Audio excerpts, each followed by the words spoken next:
उमर एक ज़हीन और मेहनती नौजवान था, मगर उसकी सबसे बड़ी कमज़ोरी टाल मटोल थी। वो हर काम कल पर छोड़ देता, हर नसीहत को हल्का समझता और वक्त की कदर नहीं करता था।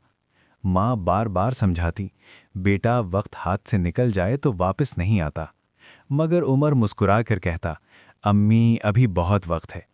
दोस्त मेहनत करते रहे, आगे बढ़ते गए, और उमर बस मंसूबे बनाता रहा। एक दिन नतीजों का ऐलान हुआ। उमर फेल हो चुका था। वो टूट गया, मगर फिर भी उसने खुद को संभालने के बजाय वक्त को कोसना शुरू कर दिया। कुछ अरसे बाद उसे एक अच्छी नौकरी का मौका मिला, मगर उसने तैयारी नहीं की।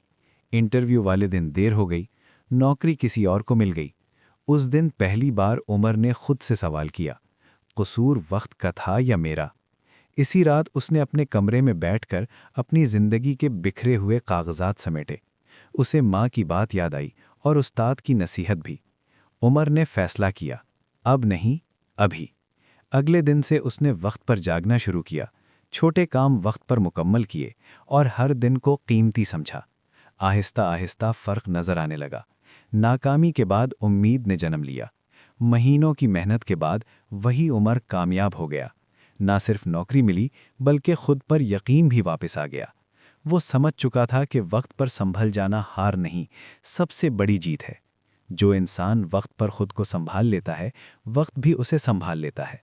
अगर ये सबक आमोज कहानी आपको पसंद आए तो वीडियो को लाइक करें।